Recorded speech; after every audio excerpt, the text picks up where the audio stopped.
Programa Paulo Berengues. Oferecimento Bom Tempo. Reflete você. Muito boa noite para você ligado na TV Goiânia. Nós estamos chegando. Hoje é domingo, é dia de falar sobre as coisas da política. Aliás, é tempo também de começar a viver nesse país que é movido pelo carnaval. Nada acontece no Brasil antes do carnaval. Inclusive, as definições políticas que ficaram para muitos partidos para serem tomadas apenas a partir de agora, quando o Brasil começa finalmente ao trabalho. A gente vai falar no programa de hoje com dois pré-candidatos à Prefeitura de Goiânia. E vamos falar também com um outro convidado que representa um partido que acaba também de passar por um processo bastante desgastante até de escolha do nome que vai disputar a Prefeitura de Goiânia. Então eu começo apresentando os convidados. Ela que está aqui, mais uma vez, deputada estadual Isaura Lemos, que é pré-candidata a prefeita de Goiânia pelo PCdoB. Tudo bem, deputada? Boa noite. Tudo bem, boa noite, Paulo. Boa noite, Paulo de Jesus, Francisco, Bordoni. E é um prazer estar aqui novamente com você, né, para a gente discutir política, né, Paulo? Porque seu programa, essencialmente, é a discussão da política. Muito obrigado. Obrigado por ter vindo e obrigado também por já ter começado a me ajudar a apresentar os outros convidados. Está aqui Francisco Júnior, que é deputado estadual pelo PSD e igualmente pré-candidato à Prefeitura de Goiânia também. Tudo bem, deputado? Boa noite. Boa noite, Paulo. Boa noite a todos os convidados e de maneira especial ao telespectador. Muito obrigado também por ter vindo. E está aqui ele, que é presidente estadual do PSDB, é suplente de senador e, como eu disse agora em instantes, o partido passou por um processo de escolha também do nome do pré-candidato a prefeito de Goiânia, sobre o qual a gente fala dentro de instantes. Paulo de Jesus, presidente, tudo bem? Boa noite. Boa noite, Paulo. Boa noite a todos os telespectadores. É um prazer estar aqui novamente participando desse programa, que é uma referência para a política de Goiás. Muito obrigado. Obrigado por ter vindo. Sr. Luiz Carlos Bordoni, como sempre, nosso convidado mais do que especial.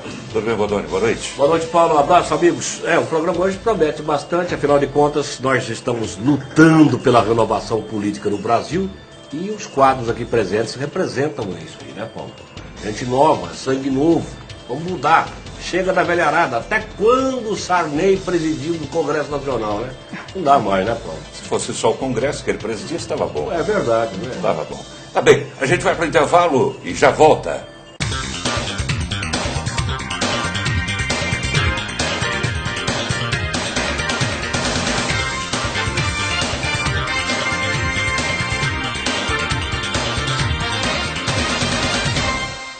Já estamos voltando aqui pela TV Goiânia e o programa de hoje recebendo três convidados. Está aqui a deputada estadual Isaura Lemos, ela que é do PCdoB e é pré-candidata a prefeita de Goiânia pelo partido dela. Também está aqui o Francisco Júnior, deputado estadual do PSD, igualmente pré-candidato pelo partido à prefeitura de Goiânia. E Paulo de Jesus, que é presidente estadual do PSDB. PSDB que havia anunciado para esta quinta-feira em que estamos gravando o programa é gravado, você sabe, né, o anúncio formal da pré-candidatura de Leonardo Vilela à Prefeitura de Goiânia. E aí eu quero saber, presidente, como é que foi dar essa notícia que todo mundo já sabia e que já tinha causado insatisfação em outros pré-candidatos, e outros candidatos a pré-candidatos? Na verdade, nós tínhamos 3 pré-candidatos e só tínhamos uma vaga. E esse trabalho foi feito por esta comissão, pela comissão presidida pelo professor Neon Bernays, né? Ele vem sendo discutido, essas candidaturas dentro do PSDB, com as suas lideranças, há mais de 6 meses. Então, o que fez a comissão foi simplesmente chegar ao consenso, né? Ao consenso dentro do partido, ao anexar a essa decisão a vontade das nossas lideranças. Mas, para fazer o anúncio, realmente a comissão reuniu para ouvir as últimas lideranças com domicílio eleitoral em Goiânia, e a partir daí se criou um roteiro para fazer este anúncio. Só que teria que anunciar primeiro, né, comunicar aos pré-candidatos a decisão, esse consenso dentro da comissão, posteriormente ao governador, e aí fazer o anúncio oficial. E o que não ocorreu até hoje, porque houve esse vazamento, quer dizer, houve um constrangimento da quebra desse ritual. Mas essa decisão, o professor Neon ainda vai procurar os candidatos, já falou com João Campos. Qual foi a reação de João Campos? Não, o João Campos, aliás, todos eles, a reação é uma reação de companheiros partidários, porque todos, nas conversas preliminares com o professor Newman, eles já nos tinham informado que todos tinham um compromisso, né, de fazer um trabalho como nós sempre fazemos. Na política, o PSDB não tem inimigo, né, nós temos adversário político. E dentro do PSDB, muito mais ainda. Somos companheiros partidários, do mesmo jeito que nós temos junto da base aliada, né, que com os partidos da base aliada. Nós fazemos política com mais tranquilidade, com mais galhardia. E isso, todos ficaram que só tinha uma vaga e todos sabiam. Então, seria natural. O desconforto ficou só porque os candidatos ficaram sabendo, né, de um resultado da decisão da comissão pela imprensa. Só esse o desconforto que ficou, mas isso aí é trabalhável, isso aí não tem problema nenhum. Esse pessoal não está assistindo a gente, então. Desde o ano passado a gente está falando que o Leonardo Vilela é o candidato do PSDB. Desde o ano passado. Nós cantamos a pedra aqui. E, inclusive, antes, o senhor esteve aqui no programa em dezembro, né? A gente comentou sobre isso, né, Paulo? Foi. Leonardo Vilela é o candidato. Agora eu quero colocar uma outra questão. O nome do Leonardo Vilela foi sugerido pelo governador. E a escolha do Leonardo Vilela, tendo sido escolhido, apontado pelo governador, seria o acatamento a uma exigência, a uma imposição dele, ou é realmente porque é o melhor nome? Não, Bordoni, isso aí não teve essa, porque o governador nunca falou para a gente, nem para a comissão, nem para mim, quem seria o seu candidato. Criou-se a comissão justamente para isso, para aflorar, né, os interesses, né, e as vontades das lideranças. E acabou canalizando realmente para o deputado Leonardo Vilela, que ainda não foi anunciado oficialmente pela comissão, mas já é de domínio público. Isso aí agora nós estamos trabalhando justamente... Não tem volta, isso não tem volta. Porque foi apresentado. Agora sim é uma outra etapa, ele é o candidato do PSDB, que aglutinou, né? Teve mais lideranças aglutinando com ele, com a vontade e com a perspectiva de uma vitória. Agora, a partir daí, nós vamos trabalhar como nós sempre trabalhando desde 98 para cá, quando nós... com a estratégia de que, se ficarmos unidos, nós ganharemos, e aconteceu isso de 98 para cá, e nós sabemos que, se tiver a união da base, nós poderemos ganhar a Prefeitura de Goiânia também. Essa união da base conta com o PSD, deputado Francisco Júnior? Claramente? Eu penso que sim, não há motivo, por que não? Afinal de contas, o PSD participa hoje do governo com 3 secretarias de Estado, tem uma unidade muito grande interna e vem trabalhando isso. É um partido jovem, novo, que foi criado em outubro passado, mas que busca ocupar o seu espaço de forma muito coerente, muito dialogada. Então, e a questão de participar da base do governo em Goiás, isso não está nem na pauta, porque isso é natural para o partido. Pois é, mas o PSD surgiu, digamos assim... Muito bem, já estamos voltando aqui para a TV Goiânia e o programa de hoje receberá a deputada estadual Isaura Lemos, que é do PCdoB, ela que é pré-candidata à Prefeitura de Goiânia. Também está aqui outro pré-candidato à Prefeitura de Goiânia, que é o deputado estadual Francisco Júnior, do PSD. E o presidente estadual do PSDB, Paulo de Jesus, que no final do bloco anterior deixou uma pergunta para a deputada responder.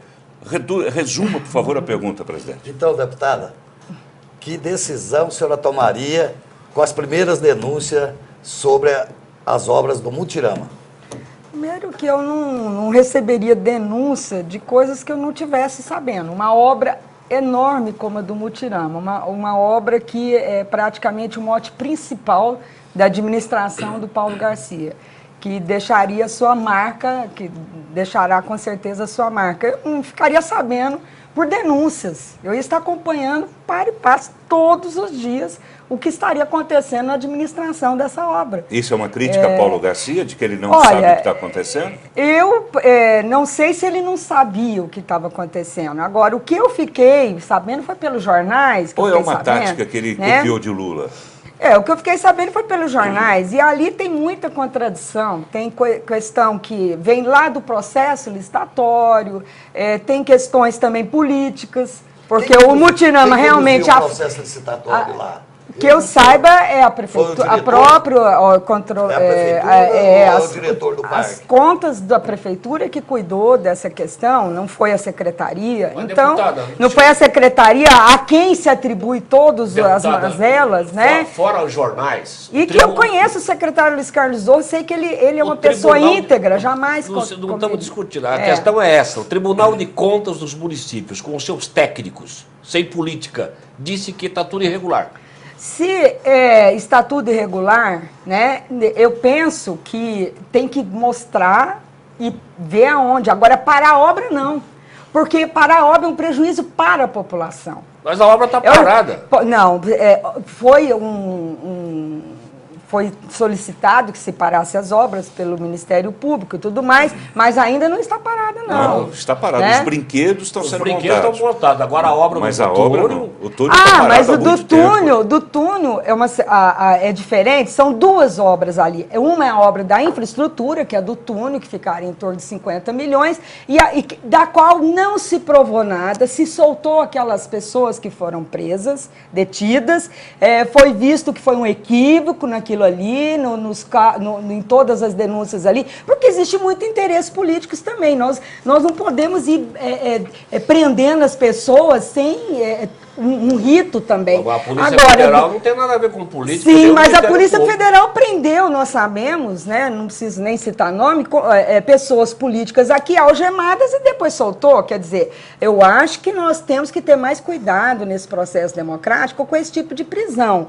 Existe política em todos os órgãos, não é porque a Polícia Federal não tem política lá dentro, claro que tem. Isso nós não somos aqui inocentes para pensar que não tem. Agora, tudo tem que ser averiguado, sem parar a obra. Eu sou contra parar qualquer obra, porque isso é prejuízo para a população. Mas, deputada, agora, averiguaria para e passo. Eu estaria parada. Acompanhando todos os detalhes, porque eu acho que denúncias não pode pegar um administrador sem saber os problemas que estão acontecendo no andamento daquela. Mas, a bem da verdade, a obra já estava parada e nós mostramos isso, né, Baldoni, várias vezes, porque a empresa que estava fazendo o trabalho de fundação, a Solotrat, que é uma empresa de Brasília, retirou equipamentos, retirou máquinas, porque não estava recebendo. Sim. A obra estava parada. Sim, mas ela foi suspensa, mas já estava parada. Mas existe um capital para isso, já uma verba destinada no orçamento para isso. Agora, se atrasou e essa empresa se retirou, porque existia, realmente houve toda uma dotação de orçamento para essa obra. Nós vimos isso pela imprensa, que esses 50 milhões existiu. Agora, como vocês sabem, isso atrasa. Olha, toda obra que depende de verba federal é um terror. Parece que o questionamento do Ministério Público, do TCM e da própria Polícia Federal, que foi impedida de entrar lá no primeiro momento, me parece que a questão não é questão de orçamento, porque o dinheiro existe, não. Parece que a dúvida é sobre a gestão pública, a aplicação do dinheiro. Parece que foi sobre questão de superfaturamento, essas coisas. Mas não comprovaram. Se fazer política, todo lugar faz política. Uai, então vai prender gente de tudo quanto é lugar. Se fazer política for malversar o dinheiro público, não aplicar corretamente. Agora, o gestor, que eu fiz a pergunta, era o seguinte: se a senhora, como prefeita de Goiânia, no primeiro momento, que atitude tomaria? O gestor público tem que acompanhar tudo, tem que saber tudo que acontece no órgão que ele dirige. Uma obra deste porte eu acompanharia igual a presidente Dilma. A presidente pessoalmente. A presidente Dilma não esperou ninguém comprovar nada. Falou que é malandro, rua. Qualquer obra pública, qualquer recurso pequeno ou grande é recurso público, é dinheiro do contribuinte. Esse deve ser isso, o gestor eficiente, o gestor que não fica com ironia em responder aos questionamentos. O gestor tem que ser eficiente, tem que tomar conta que aquilo é dinheiro do povo. Que o PCdoB tanto defende, claro, nós defendemos, todo mundo defende. Mas o gestor público, era isso que eu queria saber. Eu acompanharia sendo noticiado, que atitude? É isso que eu estava só querendo saber. Porque o gestor tem que ser eficiente, tem que ser claro, ele tem que ser transparente. Olha, Paulo, tanto é que eu ajo dessa forma que eu não deixo nenhum papel em gaveta. O meu coisa assim, chegou algum problema, eu procuro decidir na hora. Porque eu penso que... E uma obra desse porte tinha que ter um acompanhamento diário, porque é a maior obra do governo dele. que é a marca que ele quer deixar. Eu não sei que marca que ele vai deixar dessa obra, viu? Porque, inclusive, ou é de um jeito ou é de outro. Deixa a obra ficar pronta, né? Que jeito? Vai ser pelos editais, pelos proclamos dos tribunais, ou se vai ser realmente para atender a população. Porque eu vejo um mundo de dinheiro que podia ser transportado para 2 mutiramas, fazer um, por exemplo, lá na região, na região noroeste, porque a população, para sair de lá, pagar ônibus e depois pagar para vir no mutirama, só pelo prazer de fazer o melhor parque da América Latina, aí que entra a prioridade do gestor público, também da população, e atender a gestão pública. E o prefeito esteve nesse programa aqui e disse que pessoalmente e permanentemente ele acompanhava a obra. Então ele sabia. Só que pessoalmente e permanentemente a nossa equipe esteve lá todos os dias e nunca vimos o prefeito lá. Só foi uma vez, inclusive, dando privilégio para um veículo de comunicação para mostrar os brinquedos lá. Só. Nada mais do que isso. Eu nunca mais vi o prefeito por lá. Só fazer uma participação muito rápida nisso. Sim, eu queria ouvi-lo, até porque o senhor foi secretário também da prefeitura. Não, só para dizer o seguinte... De uma área importante que foi de planejamento. Então, faltou planejamento nessa história? O que é que faltou? Não só planejamento, mas o problema maior, dentro da pergunta do Paulo, é o seguinte, o que fazer? O que a gente percebe é que esse problema houve repercussão, inclusive, nacional, porque lá no Ministério do Turismo tem envolvimento, e lá no Ministério do Turismo foi tomada atitude. Foi afastado o ministro, foi afastado o diretor. Então, o que nos deixa preocupados não é tanto a questão da obra, deputada, é a questão de a gente perceber uma ação que está se buscando da transparência. Eu vi, por exemplo, um programa aqui do Paulo Berg que veio só o vereador que fez a denúncia, veio só o vereador Elias Vaz e não veio ninguém fazer o contraponto. Então, o que nos assusta hoje é o silêncio. E, por exemplo, e não é só uma questão de falta de ação, porque quando foi denunciado que havia problema na licitação com o ex-secretário que estava lá, em 24 horas o secretário foi afastado. Isso estou falando do público, mas foi o ex-secretário de compras, que era o João. Então, ele foi afastado em 24, 48 horas. E nessa situação toda do mutirama, até hoje não houve nenhuma ação na prefeitura para se buscar dar mais transparência, para se buscar internamente ver da onde está surgindo tanta coisa. Então, isso eu acredito que está devendo. Faltou voltar atrás. É feio voltar atrás. O prefeito Íris Rezende Machado voltou atrás quantas vezes em decisões que ele tinha tomado. O negócio do parquímetro, por exemplo. Voltou atrás, anula tudo, para tudo. Vamos fazer outra coisa. Mas por muito menos, né? Exatamente. Ele tomava a decisão, não deixava que a coisa corresse errada. O que fica preocupante também, preocupante eu acho que do lado do PMDB, porque esse silêncio também se sugeriu que isso foi obra iniciada no governo Íris Rezende. Foi recurso obtido naquele momento. Será que, por conta dessas questões, joga-se a culpa do parceiro? Ou eles não são parceiro político? Estão jogando a culpa no PMDB. Eu acho até estranho, porque o PMDB não tem um candidato a prefeito em Goiânia, com o tamanho que ele é. E está jogando a culpa em cima dele. Todo mundo fica quieto. E nenhum deputado do PMDB que fala que vai apoiar Paulo Garcia vem fazer a defesa. Nem do Paulo Garcia e nem da obra que o Íris Rezende aqui iniciou. Isso é coisa preocupante. Será que isso aí é transparente? Será que funciona mesmo? A população tem que saber de onde que saiu esse dinheiro, para onde que foi, o que estava errado. Parece aí o Paulo Garcia, o nosso prefeito de Goiânia, parece que quem é o culpado hoje é o Ministério Público Federal, a Polícia Federal, o TCM e outros órgãos de controle. Ele declarou dias atrás, que do jeito que está, parece que não querem que ele trabalhe, não querem que ele entregue a obra, uma coisa assim, né? Pois é, e o detalhe é que o ex-prefeito Íris Rezende Machado voltou a colocar a colher de pau no meio da conversa, e o Wagner Siqueira esteve aqui dizendo que se não fechar o acordo para 2014, o PMDB vai lançar candidato, sim, e que o Wagner é um dos nomes, Agora o ex-prefeito Íris apareceu, Vaguinho, você vai ser secretário do Paulo Garcia, tal, não sei o que, querendo empurrar uma secretaria para ele lá, para tirá-lo do páreo, quer dizer. Então, quando aparece quem quer dar viva voz ao partido, para tentar revigorar a coisa, aparecem os caciques e botam o pá de cal em cima. E aí a coisa não funciona. Não, a preocupação maior que eu vejo nisso e tudo é que você entra numa eleição, sai na outra, preparando a outra e a população fica sem ter os benefícios. Isso a gente pode ver muito tranquilamente hoje. Hoje você vê, por exemplo, até hoje, né? Cadê o zoológico? Que é um parque de diversão público. Por que não termina? Será que é quando esperar que todos os animais estarão mortos para inaugurar lá? Igual aquela ponte que liga lá a Avenida dos Alpes com a T8, né, do Sudoeste com o Jardim América. Por que não termina? E a população? E fica se discutindo apoio à eleição de 2014, 2018, esquecendo a população. Isso é que nós devemos estar preocupados. O gestor público tem obrigação disso. Tá bem, e a gente tem a preocupação também de ter sempre representantes de todos os partidos. Hoje, né, até pelo tamanho do estúdio, da mesa e também o tempo que a gente tem, não daria para a gente convidar todos os integrantes de todos os partidos. Mas a gente sempre faz um rodízio, né, estamos recebendo aqui, tanto que na semana semana passada não tivemos o programa, na semana retrasada esteve o Wagner conosco aqui, né, do PMDB. Né? O Bruno Peixoto já esteve várias vezes, que é outro nome colocado como pré-candidato do PMDB, luta para ter o nome indicado. Então a gente está sempre recebendo o pessoal do PMDB, a menos que o assunto seja desagradável. E aí, como disse, ele como telespectador Francisco Júnior, deputado estadual, aí fica difícil. Aí ninguém quer vir, ninguém quer discutir, né, Bordani? Você que vive na redação sabe a dificuldade da nossa produção em conseguir pessoas para virem ao programa. Exatamente. E as pessoas não vão, ou arruma desculpa, né? Tem gente que arruma desculpa assim, não, o governador pediu para eu não ir.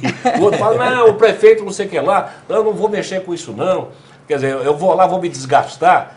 Resultado, nós queremos dar voz e vez a todos, né? Para fazer o contraponto, inclusive, porque ninguém fique ausente de responder, de se defender aqui, né? Mas eles não vêm.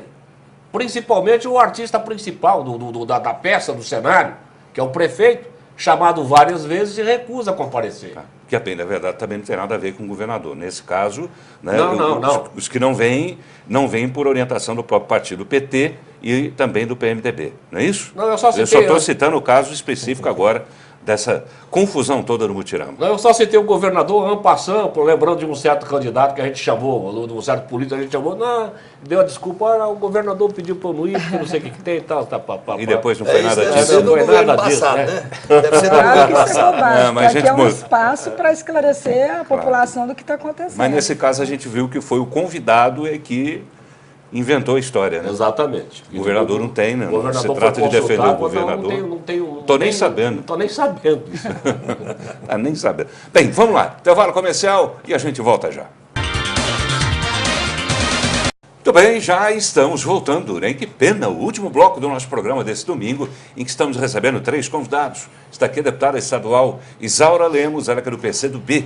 Também está aqui deputado estadual Francisco Júnior, que é do PSD. E os 2 pré-candidatos à Prefeitura de Goiânia. Também está aqui o presidente estadual do PSDB, Paulo de Jesus, que também é senador. A conversa cresceu desde a última vez em que o presidente esteve aqui, sobre ele assumir, não é, Bordoni? Não, inclusive, ele deve assumir o final do mandato deve ser cumprido por ele. O Ciro Miranda vai ficar mais 2 anos lá, depois o Paulo de Jesus completa o mandato. É a informação que eu tenho. É claro que isso aí não foi acertado com um papel assinado, estão da cassação para todo mundo, não é verdade? Mas é um direito que ele tem, ele é suplente, ué. Claro. E afinal de contas, ele é um soldado do partido, né? Que lutou para isso, porque teve outros companheiros aí do Paulo de Jesus, foi suplente, e o cidadão ficou o mandato inteiro esperando uma chance de um dia, pelo menos, poder ocupar a tribuna para dizer, fui senador, né? Ou fui deputado. Por um dia que seja, né? Por um dia que seja. Que não conseguiu. Então não existe isso, né? O caminho já está traçado, presidente? O Bordoni, além de ser muito bem informado, né, ele é um jornalista campeão, né? Ele sabe de tudo, mas tem bola de cristal, né? Porque essas coisas, isso eu fui indicado pelo partido e não tem esses acertos, nós não fizemos esses acertos. Eu estou tocando a vida como um militante do partido e assim vou continuar fazendo como nós sempre fizemos. Falando em militante do partido, a questão da ficha limpa, como é que está o PSDB? Qual o rigor que os senhores vão trabalhar com relação a isso, na formação da chapa? Olha, isso é uma preocupação que a gente tem na vida política de uma forma geral. Não é só questão do PSDB. Eu acho que todos os partidos têm que fazer isso. Né? Loas ao STF, né, e ter validade, já devia ter validado há mais tempo, já devia estar vindo aí. E para completar, a ficha limpa, isso tem que existir. Os partidos políticos têm que ser fortalecidos para isso. Né? dentro do PSDB, nós estamos fazendo o nosso trabalho. Nós já estamos avisando todo mundo, já estamos fazendo. Nós sempre fizemos, né, esse trabalho, a gente tenta fazer. Mas nós temos que complementar a lei da ficha limpa, que é o quê? A reforma política. E a emenda da reforma política, eu estava preocupado esses dias, viu, deputada? Se o Brasil, e quem pode comandar isso é o governo federal, se não fizer a reforma política, a reforma tributária, a reforma trabalhista, a reforma previdenciária, daqui a um tempo nós estamos igualzinhos os gregos. Nós vamos para a Grécia. Daqui não vai 30 anos. Nós tínhamos que preocupar com isso também. Nós tínhamos que preocupar. Nós temos que ter o complemento disso. A moralização da política passa também pela formação, viu, Bordão, que você falou agora mesmo, que os partidos têm que ter. E só com a reforma política, para o partido se fortalecer. Mas os políticos não querem. Isso é um questionamento. Infelizmente, inclusive os grandes partidos. Eles não querem, mas os grandes isso nós temos que partidos lutar não para isso. querem. Nós não podemos desistir. Porque a democracia representativa, que eu acho que é uma farsa, bem na verdade, porque, na verdade, vocês são representantes, mas as forças manipulam e impedem que quem queira fazer não faça, não consegue fazer, então amarra tudo. Nós não temos democracia representativa. Nós temos a bancada ruralista, que só defende os ruralistas. A evangélica só defende os evangélicos. O outro defende não sei o que lá e tal. E quem defende o povo? Eu penso Nós defendemos o seguinte, eles defendem corporações, eles não defendem a população. O povo está ausente. A reforma política tem que vir para poder corrigir, inclusive, a questão do fundo de campanha. Porque, olha, se você for ver, a base da corrupção toda que é praticada é devido principalmente às campanhas eleitorais. É um absurdo o que se gasta em campanha eleitoral, gente. É um absurdo. Concordo com a senhora. Sabe? É dinheiro rolando para um lado para o outro. Sabe como é que devia ser? Compração de voto. Olha, isso que eu defendo, e a reforma o voto política distrital. vem corrigir O voto isso. distrital diminui o âmbito, a força, mas tem mais reformas por dentro. Agora, se quem quer ver realmente o povo e quer ver realmente o Brasil, eu acho que ninguém quer discutir isso. E o senador Aécio Neves, volta e meia, toca no assunto. A discussão sobre o Pacto Federativo. Nós temos que distribuir receita. O Brasil, em 2011, arrecadou R$1 trilhão. 72% ficou para a União, 14% para o Estado e 14% para o município. Aonde as pessoas precisam. O Brasil que eu moro, o meu Brasil é da cidade. Aonde as pessoas precisam de saúde, de educação, de transporte, do bem-estar social? É no município. Ninguém nasce na União, ninguém nasce no Estado. E mesmo assim, então, Paulo... nós precisamos rever isso. Paulo, isso é se fruto você, do império que vem de lá para cá. Isso, porque se você for olhar os governos do PSDB, a distribuição era pior ainda. Eu fiz um estudo do IPEA, onde o repasse dos governos anteriores eram bem menores. Está aumentando muito o repasse do governo federal, através das verbas que vêm para saúde, educação e tudo mais, e mesmo assim continua a dificuldade de recursos. Claro, eu concordo com a senhora, deputada. Por quê? Porque o governo, hoje, do governo federal, e aos 8 anos passados do ex-presidente Lula, ele só subsiste porque está em cima das bases e as pequenas reformas que o Fernando Henrique Cardoso fez, que o PSDB fez. Se ele tivesse saído da linha do desenvolvimento econômico apresentado por Fernando Henrique, dos primeiros programas de distribuição de renda, se eles tivessem saído, já não existia governo mais, porque só aumenta o gasto corrente, só aumenta o funcionalismo, não tem um investimento no Brasil, onde se gasta 0,8% do PIB em investimento. Olha, se o governo Dilma e o governo Lula não fosse planejado porque veio do jeito que foi, da época de Fernando Henrique. Se Fernando Henrique não tivesse vendido tanto o Brasil para o estrangeiro, se ele tivesse tido uma posição altiva como o Lula tem e teve, e a Dilma tem, desde o início, com certeza o Brasil hoje estaria melhor ainda. Toda essa política deu certo porque o Lula avançou nas reformas. O Lula ampliou toda a privatização do Fernando Henrique Cardoso. Agora que ampliou. Não, de forma a população não teria um telefone, do jeito que tem telefone hoje. E nem o Lulinha teria os 5 bilhões dele na Telebrar para sair daí. Mas isso aí, a questão dos setores essenciais. É só inchar o Estado. Olha, o Fernando Henrique cumpriu um papel de entreguismo e deixou um governo com 0% de crescimento, enquanto o Lula veio e deu uma outra realidade para o país. Gente, o povo fala isso. Deu mesmo. Deu 8 ministros que foi demitido. Corrupção alastrada no país inteiro. O governo Fernando Henrique simplesmente não podia ter CPI. O que está aí no Brasil montado hoje... Deputado, não, eu não concordo, entendeu, Paulo? Eu não concordo. Eu acho que o Lula foi um excelente presidente, a Dilma está sendo um excelente presidente. Ele seguiu os ditames que foi deixado por Fernando Henrique. O Fernando Henrique está perdido. Aliás, foi instalar o PSDB está perdido porque ele hoje não sabe qual bandeira ele levanta. Eu acho que o PSDB tem que repensar. Para a gente encerrar, vamos lá. Falar mal de Fernando Henrique Cardoso e falar mal de Lula é falar mal do eleitor brasileiro que escolheu 2 grandes homens que mudaram esse país. Um pegou, consertou, o outro continuou, avançou. Pegando um gancho no Bordoni, só para rematar, eu entendo o seguinte. Quem está melhorando muito no Brasil é o eleitor. Está se tornando mais consciente, nós estamos tendo mais transparência, e toda a questão da comunicação, programas como esse, o que nós precisamos hoje? O Brasil vem num processo que precisa acelerar. Nós tivemos lei de responsabilidade fiscal, ficha limpa, e teremos outras.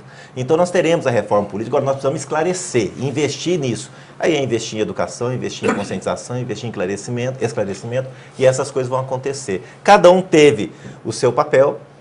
Tivemos dificuldades, agora nós precisamos também discutir o papel que nós vamos ter para mudar. Se a gente às vezes não consegue mudar de cima para baixo, vamos tentar mudar de baixo para cima, vamos tentar começar essas reformas. Como foi a questão da ficha limpa, né? Foi uma iniciativa popular. Mas vamos começar a dar esses exemplos, vamos começar a fazer essas mudanças aqui no município, vamos tentar alcançar a união, se não der para fazer o caminho inverso. Tá bem. É hora de a gente dar uma pausa também para mostrar um outro assunto para o qual ainda se exige muito conhecimento e muita explicação. Tem gente ainda muito desinformada e até maldosa no meio, né, que não entende quando a gente mostra essa série de reportagens sobre o amianto, porque o que a gente está mostrando é a mais absoluta transparência daquilo tudo que o Bordoni vai e encontra lá na cidade de Minaçu. Não é isso, seu Bordoni? Inclusive, só para alertar o telespectador, esse trabalho que eu vou fazer lá em Minaçu é em parceria com os trabalhadores, o Sindicato dos Trabalhadores da Exploração de Amianto em Minaçu. Então, não é trabalho com o dono da Sama, com mina, não. Estou lá para mostrar a saúde e a segurança dos trabalhadores. E eles estão satisfeitos com a coisa, do jeito que a coisa está. Se estivesse ruim, eles seriam os primeiros. E eu seria o primeiro a chegar aqui e falar, está tudo errado. É exatamente isso, né? Você mostra a realidade, e a realidade é essa. A gente vai mostrar na edição de hoje a questão da água. A água que é utilizada na extração e também no beneficiamento do amianto. E depois, o que é feito dessa água? Como ela volta para o meio ambiente? É o que o Bordoni mostra agora. Vimos na aula passada como se dá o uso e o controle da água da extração e do beneficiamento do amianto crisotila. Mas como essa água é devolvida ao meio ambiente? Em que condições? O que é feito com a água contendo óleos, graxas, material particulado, etc., os chamados efluentes? É o que você vai ver no programa de hoje.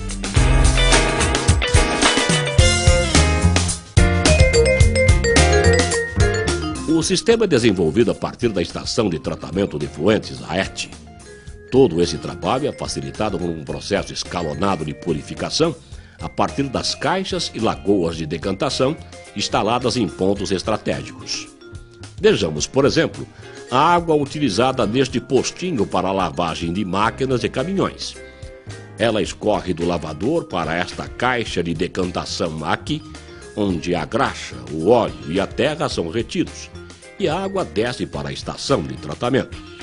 Na metade do caminho, amostras são colhidas novamente para se avaliar o efeito da decantação primária. Na última etapa do sistema, ela passa pelo tratamento final na ET, de onde segue limpa para a Lagoa do Amianto, onde infelizmente é proibido pescar. Na aula que vem, você vai conhecer o monitoramento piezométrico e vai ver de perto para o que serve o tal do decibelímetro. Até lá, e tenham todos uma ótima semana. Tudo bem, semana que vem, então, Bordoni voltando com mais uma matéria sobre amianto. está na hora de irmos embora, né? O tempo mais do que esgotado, e eu quero agradecer aqui rapidamente a deputada estadual Isaura Lemos, do PCdoB. Foi um prazer recebê-la, deputada. Obrigado por ter vindo. Prazer nosso, estaremos aqui sempre que chamados, viu, Paulo? Muito obrigado, boa noite. Leve um abraço a toda a família.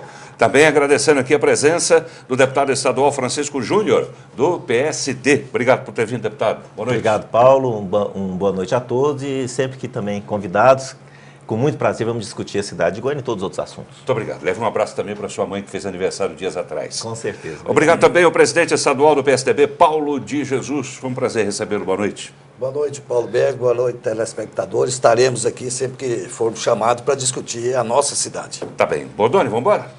Vamos embora, um abraço carinhoso a todos vocês. Deputada, vai em frente que a batalha vai ficar boa demais da conta. E lembrando a todos, o prefeito, apesar de todos os problemas enfrentados, ele está fazendo um trabalho, de outra parte, tocando avante a sua administração, e quem tem o poder na mão dificilmente perde a eleição. Então vai ter que trabalhar todo mundo para valer, porque senão a coisa não vai ficar fácil não, hein? É isso, vamos embora. Obrigado a você pela audiência. Boa noite.